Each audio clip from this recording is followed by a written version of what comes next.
Hello and welcome to the Lunar Inn, our home away from home. I'm Suha, founder and editor-in-chief of this little project, coming to you from our kitchen section with a conversation with my dear friend Haidar. So grab a warm drink or a snack and make yourself comfortable here with us at our virtual kitchen table.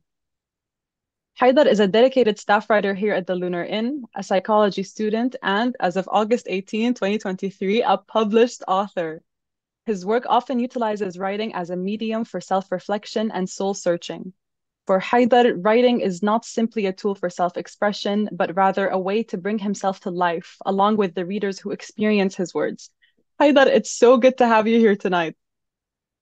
Hi, thank you for having me here. I must admit, though, that was a wild introduction. I was not expecting that. I'm glad you enjoyed it. You're like my favorite writer ever, so this is a big day for Thank me. you. Thank you. You're my favorite interviewers. Is even a big day for me. Fantastic. So Haidar the writer.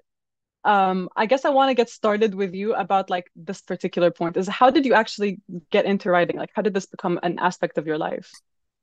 So it started, I believe, when I was 11 years old, but I must clarify that I hated reading and writing growing up.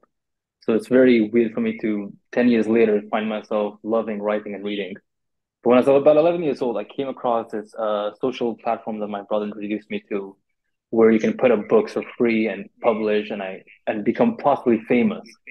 And I think when I was about 11 years old, that was kind of the only thing that really fascinated me, becoming famous.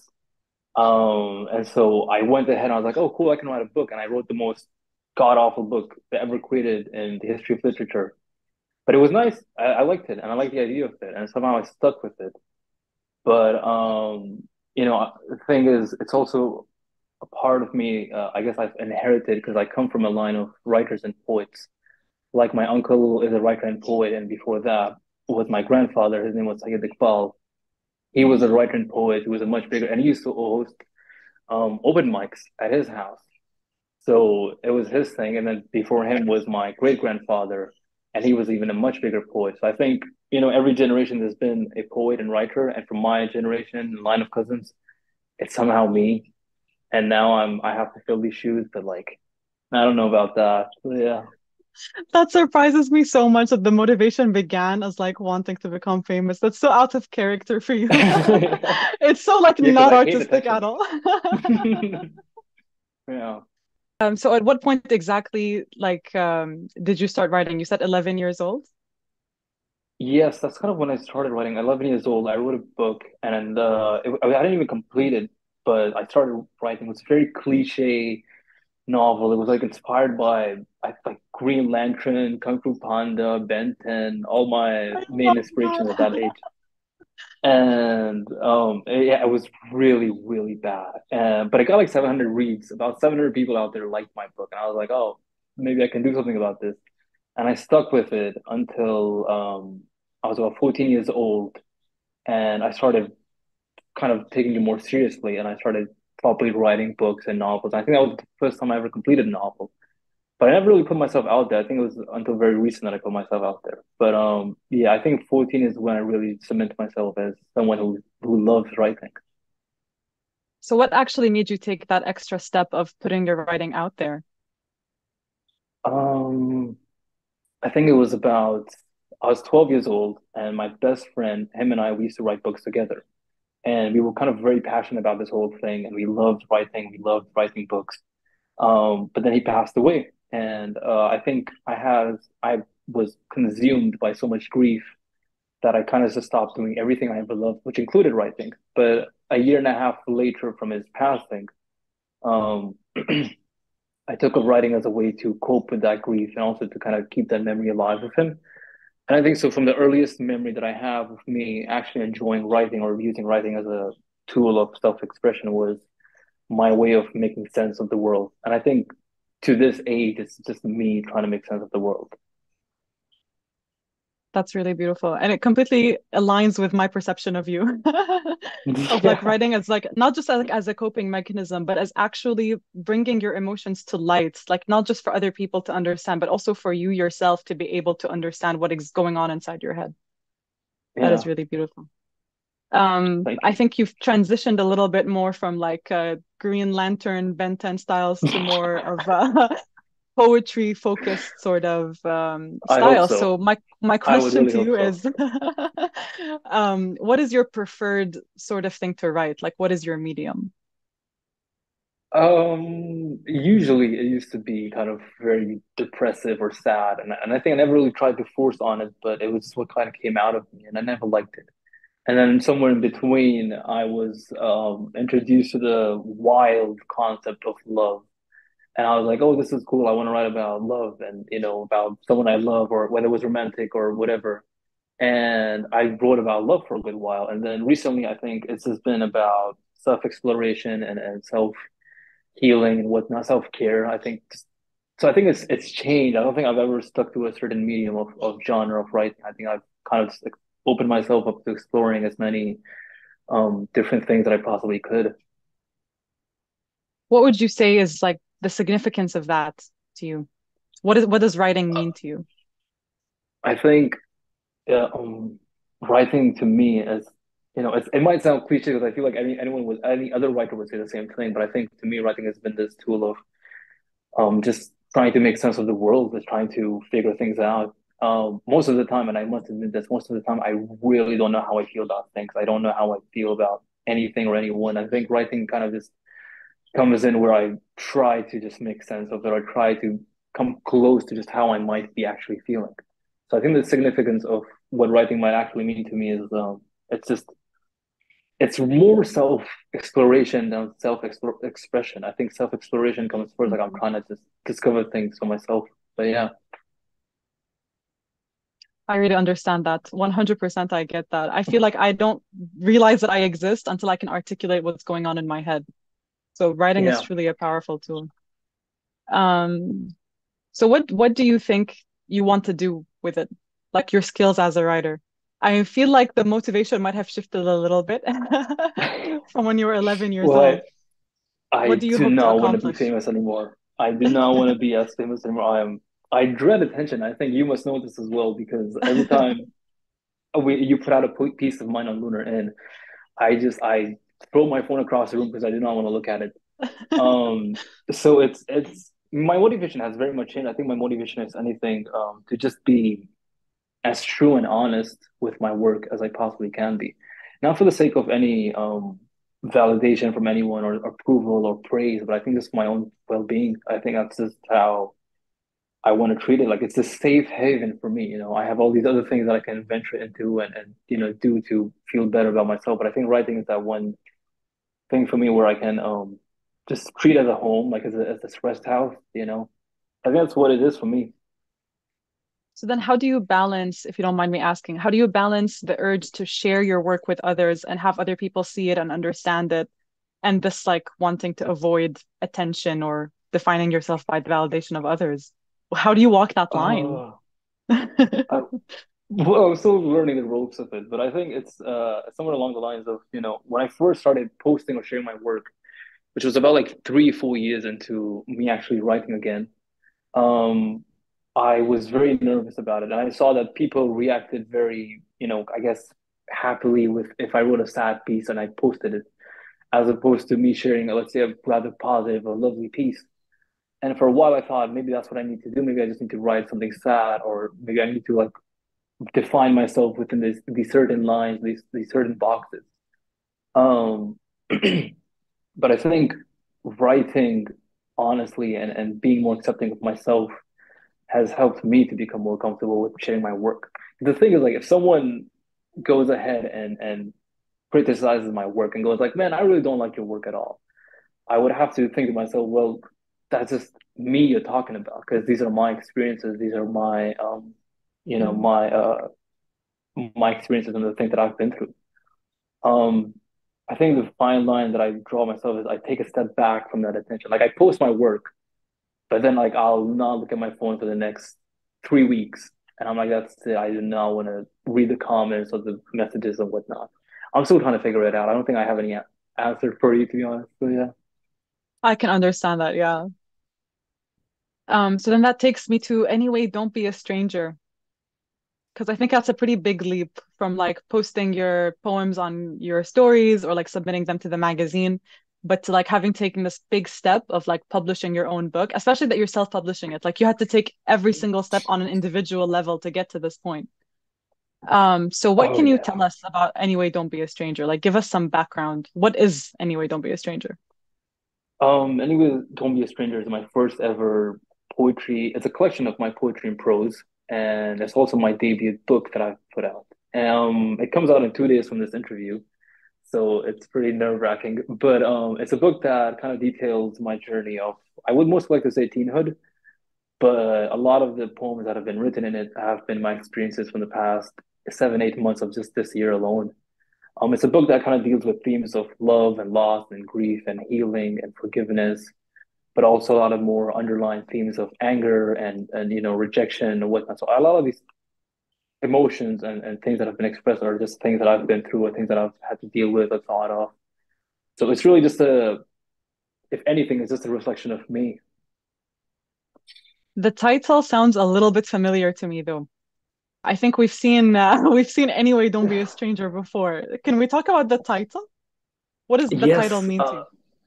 Well, the title it was inspired by Phoebe Bridgers' song Scott Street, and I always admired that song, and I always loved how that song was constructed, especially like the last outro, which is where the lyric comes from, rather than the title of the poem as well. Um, to me, that title, when I first listened to it, which was I think about like 2 years ago, it did not hold a lot of significance to me as much as it did now because I think that title resonated with me a lot um, because of just my intention with this book. It was kind of like a love letter to a lot of things, but also to this one specific person. I was like, trying to let go of all these things that I once held myself close to, and telling myself that just because you're leaving me, or just because I'm letting go of you, I hope, we don't forget each other. I hope we don't forget the things that we did or the promises we made. So it's a lot about just acceptance, but also just saying that the door is always open. Other than Phoebe Bridgers, were there any other influences on your writing that we might be able to spot in your book? Yes, you might. I mean, the tracks or the title tracks of my poems, there were lyrics or song titles from 1975, which was also a band that I recently discovered. I am pretty late to the party, but That was my I favorite think part the about flipping through Anyway, Don't Be a Stranger is like looking for all the little Easter eggs. yeah, I think the biggest influences on my writing, especially with this book, were Bon Iver's album Forever Ago and John Mayer's Born and Raised. I think these two were the albums that kind of made me want to write this book in the first place. They made me want to talk about what I was going through and heal about it in a very honest and raw form. So I think a lot of my writing was inspired by these two, but also with the likes of Elliott Smith and Jeff Buckley. I think these are the woven artistic artists in my writing. So you might be able to find a little similarities, but I in no way would want to compare myself to that. Mostly musical influences then. Yes, yes. Yeah. Is there a relationship between like music and your writing process? I think there's a very specific connection with music and my poetry because initially when I started writing poetry, it was a way for me to write music actually. It was, I think, the thing my best friend Saif and I we were trying to do. We were trying to write songs on our guitars, but we would never come up with the right melodies, and neither of us sung songs. But I kind of liked what came out, like the lyrics that I was able to put over the melodies. So I put aside the guitars and I put aside our instruments, and I took that new profound obsession of mine. I was like, oh, maybe I can write poetry over this. So I think music has always been my biggest inspiration and influence, even though I in no way create music. But I think those artists that I have been inspired by, or even if we're talking about writers, have always been musicians rather than actual poets and whatnot. Yeah, there is a fine line, I think, between music and poetry. Like they're not really separated worlds. But I didn't know that. Like I didn't know that that was like a part of like your journey with poetry. I really like that. Can you talk us through your writing process for a little bit? How do you sit down and write? What is that like? I don't sit down and write. I'm just moving around and I'm writing. I don't really have like a schedule. It's not like oh from 3 to 6 p.m. I'm gonna be writing only. I think it comes in bits and pieces. Like I'll get a line here and then I'll get a line there, and it comes in very random and unexpected moments, man. Like sometimes like I'm driving and I'm in traffic and I have to pull my car over because I just got a line and I need to write it down. Like it's this urge that I'm fighting. But I think it does. There's never really a specific schedule. There's never really a specific method or form that I use to write. I think it just comes about openly and at very random moments. I just need to be open to it myself. I need to kind of allow it to come through. So when you have like random lines sort of coming to you at separate moments, are there like periods of time where they're like lines from a particular poem and then that poem is forming, or are they bits and pieces of like different puzzles that you're putting together? Like what does that actually look like? Well, sometimes I'll write a poem. Let's say I'll write a poem right now, and then I'll have like maybe two lines in, and then I'll be moving around with like my life. 2 days from now, I'll come back and I'll have another line to add to it, and another line over the course of the following days and weeks. So I think it does come about bits and pieces, but sometimes like I'll write just two lines of this poem and I'll forget about it. And then a couple of months from now, even though I've written many other different poems, and then I'll come back to that two lines and I'll add more lines to it. I'll write more poems to it. So I think it's spaced out. It's kind of like like kind of thrown around. And I keep walking around it and see like, okay, maybe I have something to say now. Maybe I don't have something to say now. But yeah, Wow, I really enjoy that. Like it's not like intentional, for lack of a better yeah. word. I really like that. I was wondering if it was like going to be like a theme, like Heather is existing in a theme of insert name of poem for whatever amount No, of days, and then it's over. no. I don't Um, think but you, people, yeah, sorry. sorry, go on, go on, go on. I was gonna say, I don't think I ever come off as like I would write the most gut-wrenching poem I've ever written, but I'll happily just be sitting with my friends at dinner. So I don't think it ever like translates into real life that I'm writing a poem or that I'm living in this certain theme or whatever. It's just, yeah. Yeah, So I think it just happens in very random moments. I guess that does make sense. Yeah, that's a good thing, honestly, considering the themes of some of the poems that you tackle. Maybe it's a good thing that that that's how it works. Yeah. But your writing does tend to be thematic. Like with Anyway, Don't Be a Stranger, you have it split into three different sections: The Age of Escapism, By the Dining Table, and If I Ever Get Around to Living. So what can you tell us about those different sections? What is the significance of splitting it into threes? Well, I think the reason why I wanted to structure this book was because I kind of wanted to, for the reader especially, to have a more layered experience, you know.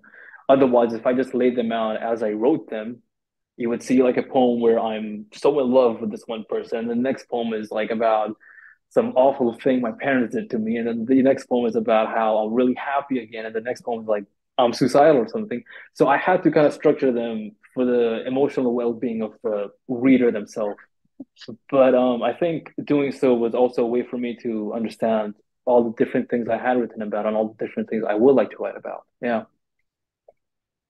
Can you talk to us about the titles? Yes. It was, I think, The Age of Escapism was perhaps the first title that I had. I had it in mind. I was like, okay, this fits the theme perfectly because it was a lot about those poems were a lot mostly written around last year, and some of them were written earlier this year. And a lot of these themes were about just kind of moving out and running away or escaping and whatnot. The first poem of the book, which is also the first poem of The Age of Escapism, was inspired by my potential move to the UK. I was supposed to move out of my house. I was supposed to leave, but I did not. It did not end up happening for whatever reasons. And so the first poem I talked about was my way of wanting to leave and move out and escape my environment or whatever.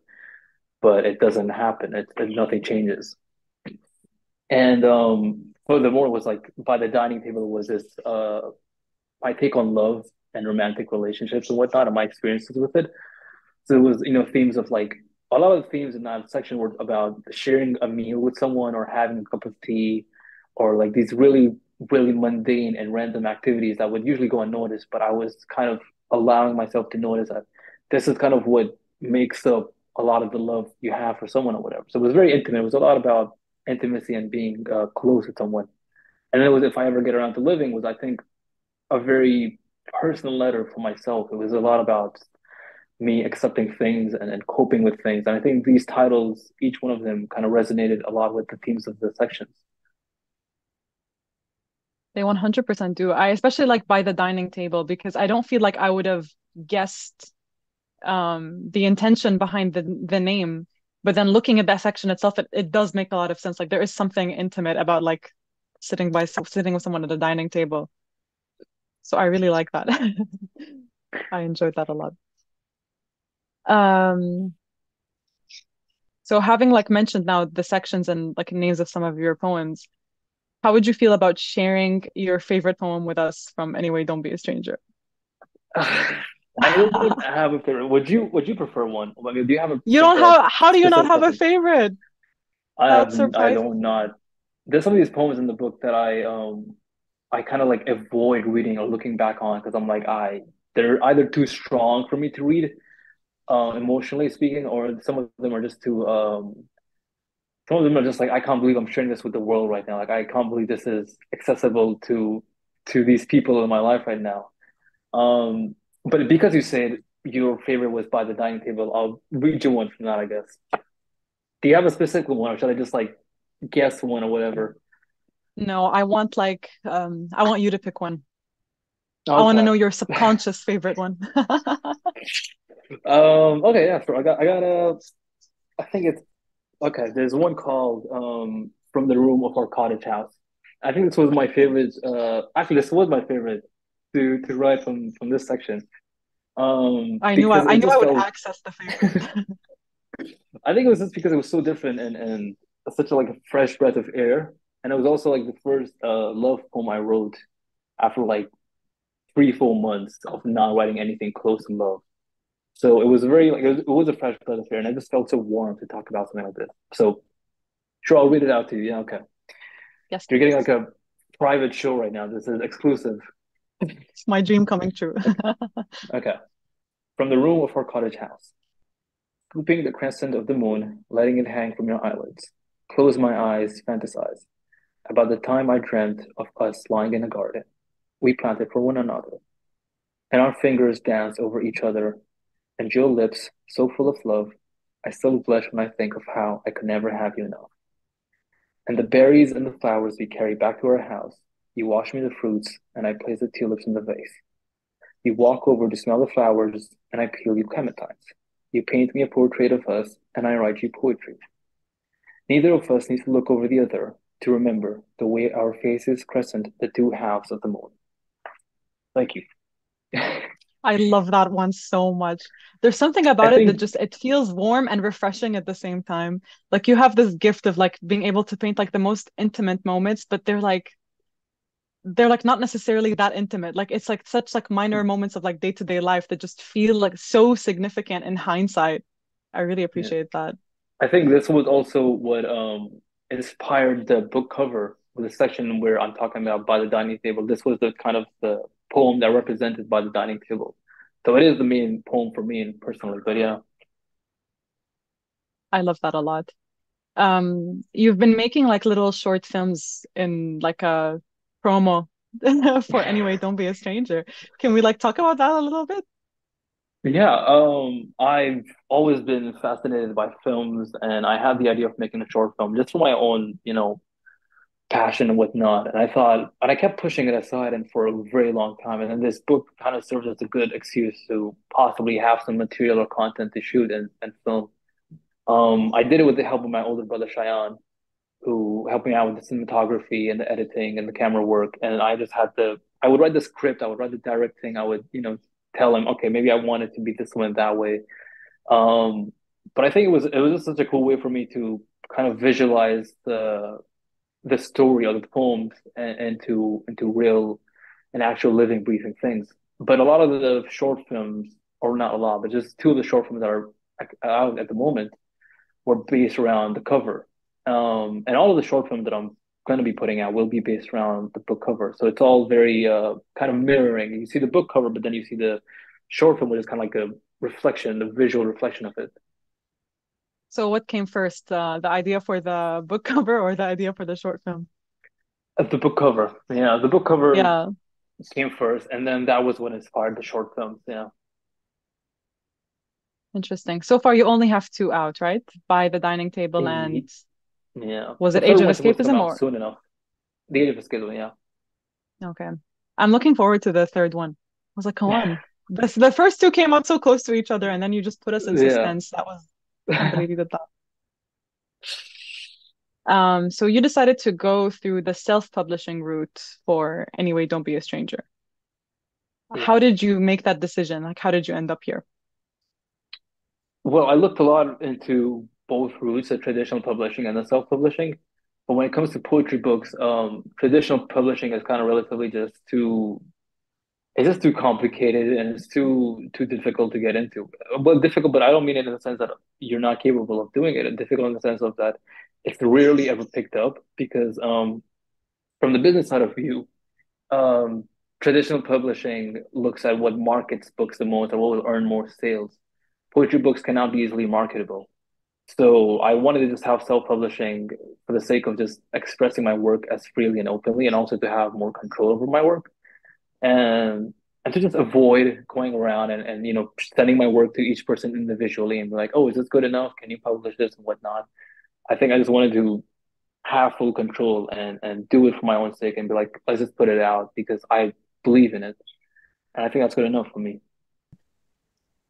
Okay, so you mentioned earlier that with writing poetry, it's kind of like a fragmented process. And then the decision for self-publishing obviously also comes in. So my question is, did you write this book with the intention of publishing?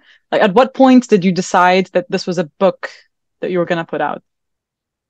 I think I had the poems and pieces all over the place, and I never thought I would make them into a book. I thought maybe I'll put out a poetry book maybe 8 years from now or something. I never thought it would be so soon.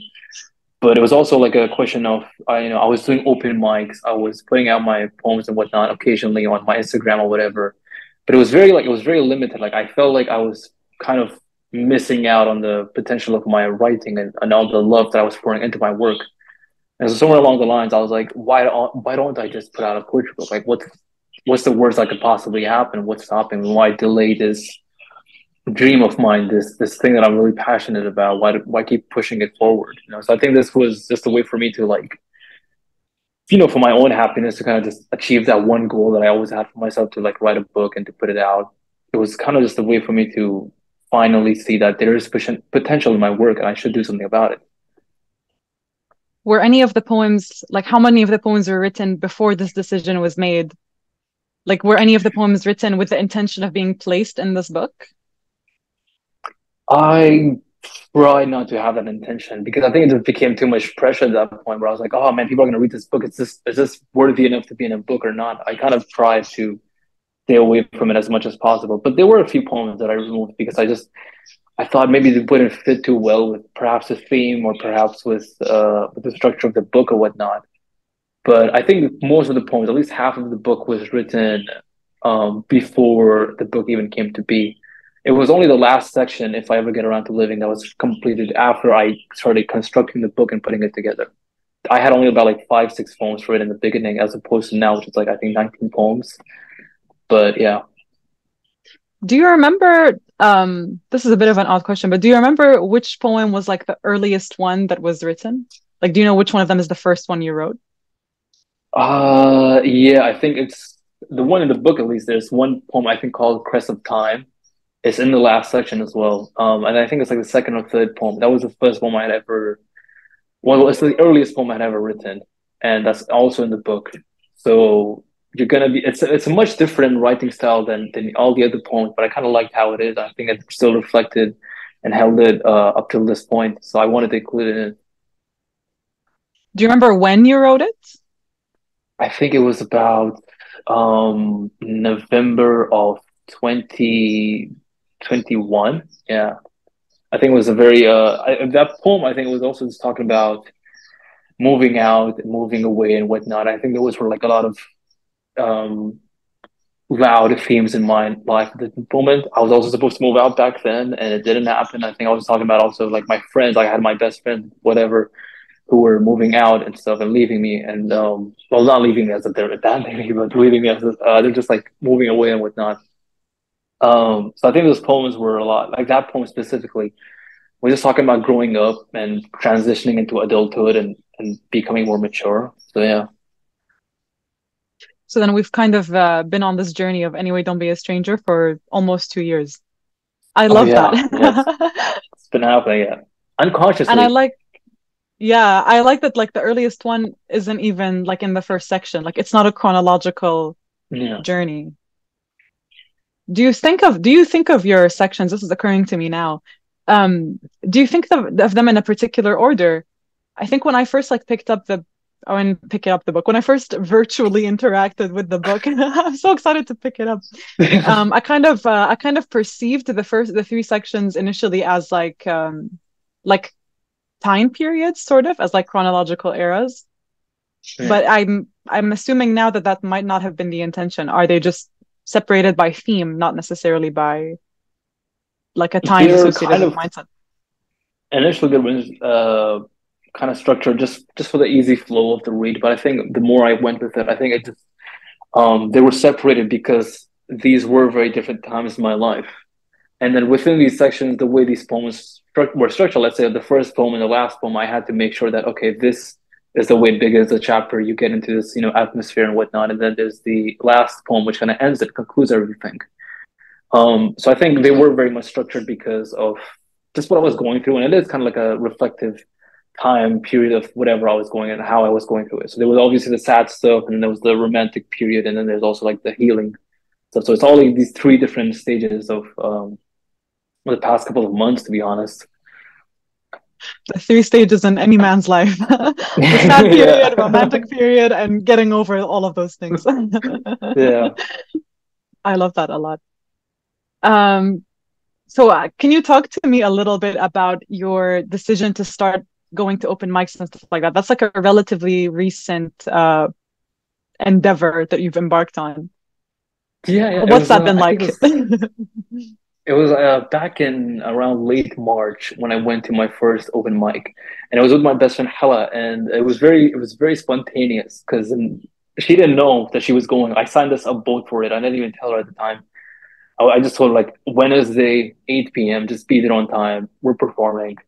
And I had no idea what poem I was going to perform. I had never performed in any situation ever. I always hated public speaking. I always hated just getting up on stage for whatever reason.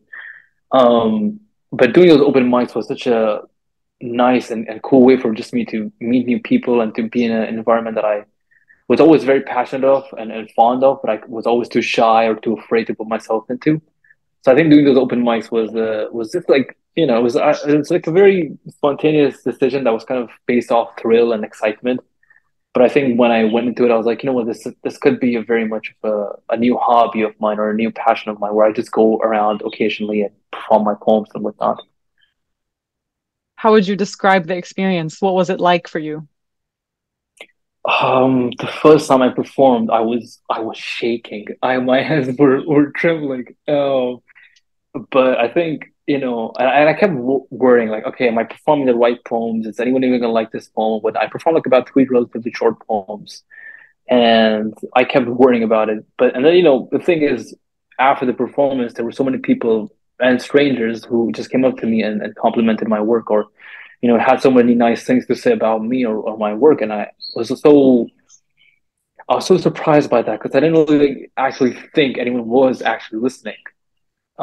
But people did like it, and I thought it was very cool. And I kind of stuck with it, and it's such a lovely environment. That it's still a very relatively small space over here, but it's it's such a lovely, welcoming environment. I think getting into it has been such a. I think it's been my favorite thing about this whole year that I've done. I'm performing open mics. I'm meeting new people. I'm meeting such cool people that I myself am a fan of. And then they come over to me, and then they compliment my work, or they say something nice to me, and I think that's wild. Like I was about to come over to you and tell you just what a fan I am. Um, but I think it's really cool. I think it's been my favorite thing. It's also just it's a very new thing. It's a new territory. It's scary to kind of put myself out there, but I am trying to get used to it. Yeah. Do you think it's important, like as a writer or as a creative person in general, to have other creative people in your life? Do you think it has any impact on your ability to produce work like this? Yes, I think it's helped me to become so much more inspired, and also helped me to like explore new things and new ways of writing or new creative expressions and whatnot. I have now I have a lot more writer friends and artists that I'm kind of around a lot of time, and I think being around those spaces helped me to get inspired so much, and it's a way to learn from these people. It's also a way for me to open myself up to new art and new ways of possibly looking at the world or understanding one another. Yeah. So, what do you think you would say to someone who's looking for motivation or courage to pursue a project like this, of like putting their work out there, or even like going as far as to publish a book? Honestly, I could use a few words of encouragement, but Okay, what would you say to your younger self? Like, what would you say to Haidar from like 2, 3 years ago regarding this? honestly, what's the worst that can happen? Good Because point. nothing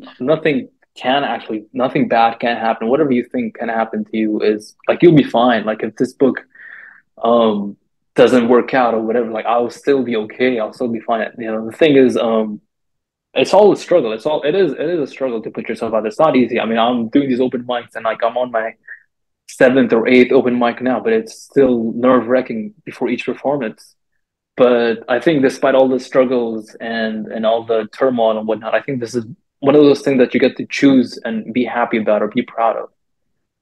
Putting myself out there has generally been, my favorite thing about it all because it's like I'm accepting myself as it is, like there's nothing wrong. Like all those like those obsessive thoughts of mine that, oh, what if this person doesn't like me, or what if they think that I'm an awful writer and whatever. Like they don't exist. Nobody thinks that way at all. And so I think if anyone, or even if the younger me was worried about putting himself out there, I think you just need to do it because nothing can go wrong, and you'll be like whatever happens, you'll be all right. Like it might be different, but you're still safe. Inspiring words from Haidar the writer. No, that's lovely. I appreciate that a lot. I think that's a really good way to look at it. Like, what's the worst that can happen? Yeah. Like, our biggest fears tend to be like, if the worst case scenario is not even that bad, might as well just Mm. give it a try. It's never that bad at all, to be honest. So moving forward from Anyway, Don't Be a Stranger, are you working on anything right now? I should be working on something right now. It's a novel that I was supposed to put out like earlier last year, no, earlier this year, and then I was supposed to put it out somewhere around this year. Thankfully, there's still some time left in this year, and I should be putting out, I think, hopefully by the end of this year. It's a novel. It's a novel. It's a historical fictional piece of work that takes place in like late 60s to 80s, and it's much different theme and genre and style of work than compared to my poetry. And I think to this time, like till now, even though I'm putting out a poetry book, I still consider myself more of an author than a poet. Like I still think I'm more of a novelist than someone who will write poetry. So I think that's my actual piece of work. I think that's where I actually express myself better. That interests me a lot because I don't think we've seen like a lot of narrative work from you like publicly before. How Unfortunately. come? Well, I don't know. I don't know how come, man. I'm trying my best, but What are you soon enough that will hiding? change. Soon enough that will change. I think it's all in my head, to be honest. Where I think I was supposed to get published, I think about 2-ish years ago, or something. And it was a completely different novel, but it was like a coming of age story, and I was like, oh, I'm gonna publish this and go with it, but and then I just forgot about it. And then and now I'm back here now, and I'm hoping I don't forget about it. I don't want to forget about it. Hopefully you will see a lot more narrative work from me. If I'm you I'm if you're hoping that for watching myself. this, if you're watching this interview, spam Haida the writer. Where's your novel? Please don't. Is the novel you're referring to then Sinner's Redemption? Yes, yes, that is a novel that's it's been in work since ages, since the dawn of time. But hopefully it changes soon. Now you've intrigued me. Can you give us like a little bit of background on it? Like, who are like what is it? Give us a little summary, a it's short plot summary. well, it's more of a it's kind of like a philosophical take on moral reasoning and forgiveness, and I was very fascinated by cancel culture, and I wanted to look at it as how we treat it personally in our lives. Cancel culture treats more like celebrities and whatnot, but we have these people in our life where, someone does something bad to us or whatever, and we forgive them. But there are also exceptions when we choose to not forgive them, and they think, okay, maybe I'll go and serve a punishment, or maybe I'll go and try and do something to make up for it. And people almost get into this illusion that they need to be forgiven, or they need to be accepted for who they are, regardless of whatever they've done in the past. So it's a novel that kind of takes on the concept of forgiveness and how we treat people based on the things they've done in the past, even if they're no longer those people, if they're no longer that bad person or whatever. So Sinner's Redemption pretty much translates into what the novel is about. It's about this bad person trying to be good, but he isn't really accepted no matter what punishment he serves, no matter what apology he makes. The people in his life he's wronged, they don't really accept him, and he wonders to himself, why is that? Like, I've been to prison, or I've done this, I've done that, but that still doesn't account for forgiveness. That still doesn't, make me worthy of forgiveness. So it's just a philosophical take on forgiveness and accepting one another, or accepting yourself. That's such an intriguing concept. I love that it's been in the works since the dawn of time. That's amazing. I can see why now. That's like a really heavy kind of subject to tackle, especially in a narrative sort of format. Yeah. I can't even imagine. I can't imagine what that's going to look like. I'm really excited to read it now. And you end up this year. I'm like memorizing Hold me to it. that. Honestly, hold me to it. I need to be held on a gunpoint to put this book out. I absolutely will. Uh, Now, just for my own amusement, if you could introduce yourself to people as like your favorite sort of media, like give us like a show, a movie, a book, an artist, a song. How, like, if you had to introduce yourself Um, with these kinds of things, which ones would you, like, how would you? So articulated, but like you get the point. do I choose one from each Yes. medium, or okay, okay. Favorite film. That's insane. I'll start with favorite show. It's BoJack Horseman, Shameless, the US version, and Normal People.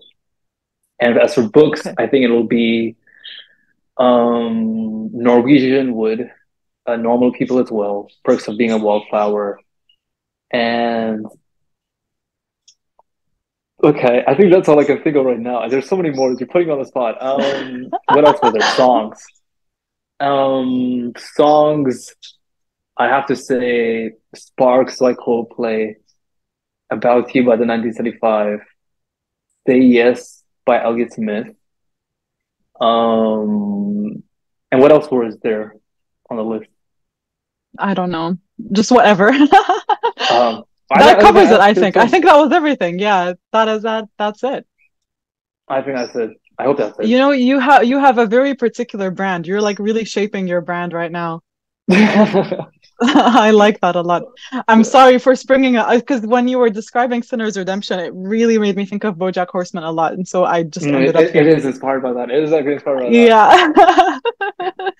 I can never get done with rewatching BoJack Horseman. It Oh dictates my yeah. life at this point. Okay. I think that is everything that I had prepared for you today, and everything that I also didn't have prepared for you today. Yeah. Um, so yeah, thank you so much for doing this. Thank you for joining us in our little kitchen. Thank you for having me. It's been a pleasure. Hopefully we do this again. Yeah, I hope so. For Sinner's Redemption, we'll be back.